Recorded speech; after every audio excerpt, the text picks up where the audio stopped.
Hello students. मैं उम्मीद करती हूँ आप लोग अच्छा कर रहे हो लाइफ में। आज के इस वीडियो में हम आपके क्लास 9th के poem rain on the roof को पढ़ेंगे।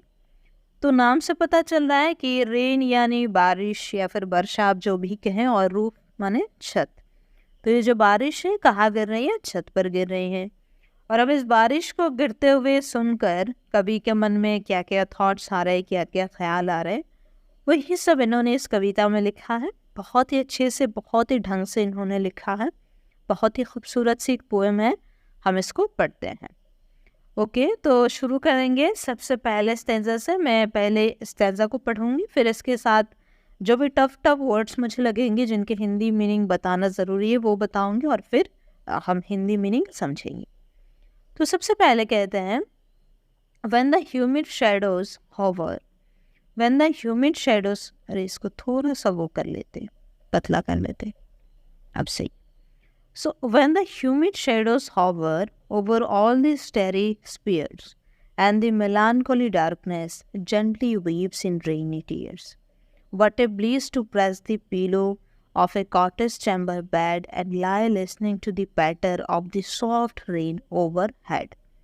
तो यहाँ पे सबसे पहले जो शब्द है ह्यूमिड, तो ह्यूमिड माने हम सबको शायद पता है कि एक नमी नमी सा जो दिन रहता है, जिस दिन ज़्यादा धूप वगैरह नहीं निकलती है, तो उसको हम कहते हैं ह्यूमिड डे। और फिर शेडोज़, तो शेडोज़ ऐसे तो शेडो का मतलब होता है छाव। तो यहाँ पे जो पोएम में शेडो है वो एक काले घने बादल के रूप में इसको दर्शाया गया है, बताया गया है। और हॉवर माने होता है मंडराना। अगर कुछ भी चीज़ किसी चीज़ के आसपास घूम रहा है तो उसको कहते हैं मंडराना।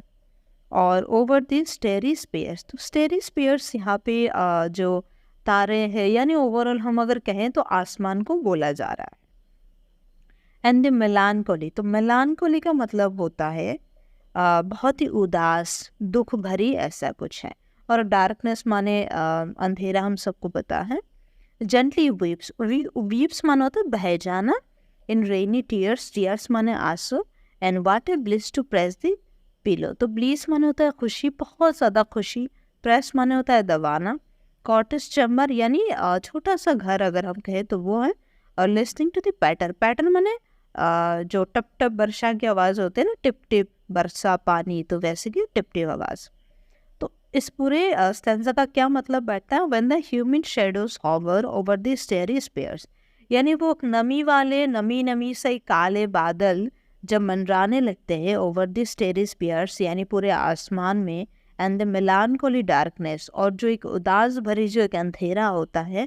जेंटली वीप्स इन रेनी टीयर्स, बादलों के वर्षा के रूप में, मतलब वर्षा के आंसू के रूप में नीचे गिरते हैं। What a bliss to press the pillow of a cottage chamber bed. Cottage chamber bed माने एक छोटा सा कमरे में अगर हम बिस्तर पर लेट के जो तकिया है उसको प्रेस करके, या फिर उसको अगर गले लगा के अगर हम सो रहे हैं तो कितना मज़ा आ रहा है। ये एक बहुत ही ब्लिसफुल फीलिंग है।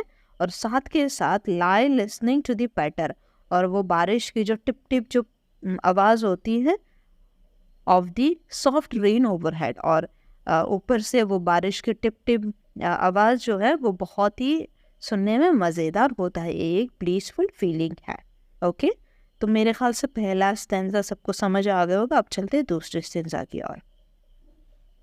तो सेकंड स्टैंजा में बताया जाता है, every tinkle on the shingles, every tinkle on the shingles has an echo in the heart, and 1,000 dreamy fancies into busy being start, and 1,000 recollections weave their air threads into woof as I listen to the patter of the rain on the roof।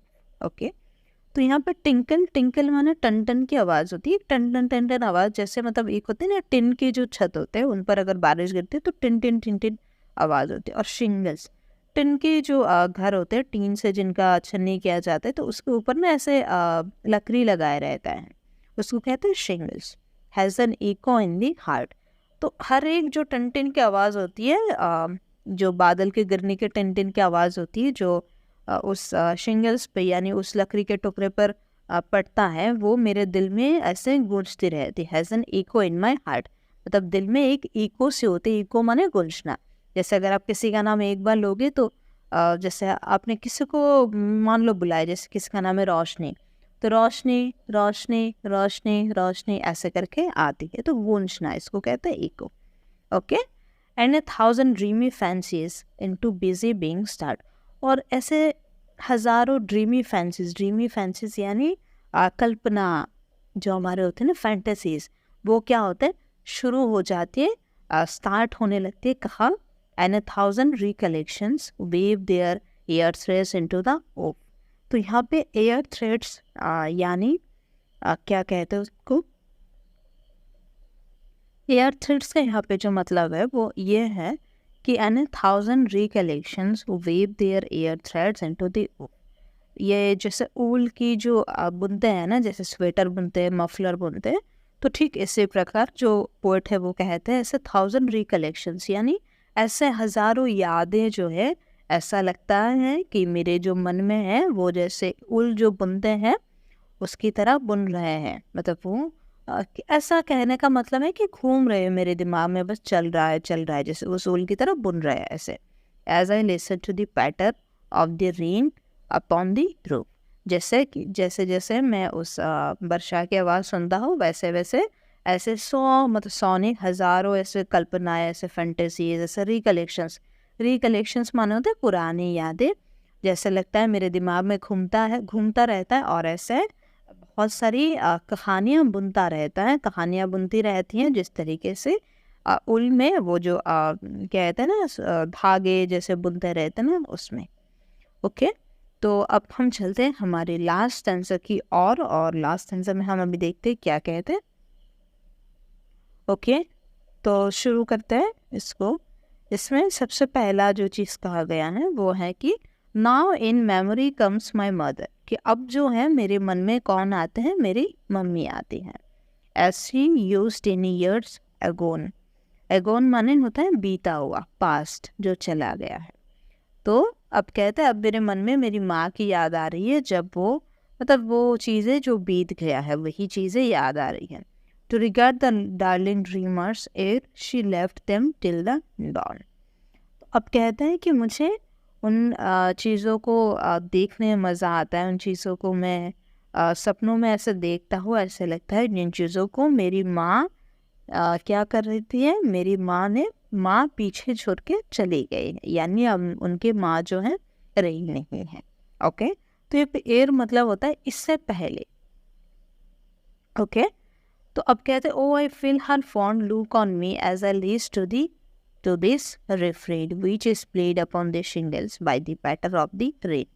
तो अब मुझे लगता है कि मैं उनकी जो font look है, मतलब एक मम्मी जो एक प्यार से बच्चों को देखती है, वो उस नज़र को कभी कहते हैं कि वो फील कर पा रहे, अपने आप में महसूस कर पा रहे हैं, जैसे जैसे वो इन चीज़ों को देख रहे हैं और इन चीज़ों को सुन रहे हैं। क्या सुन रहा है?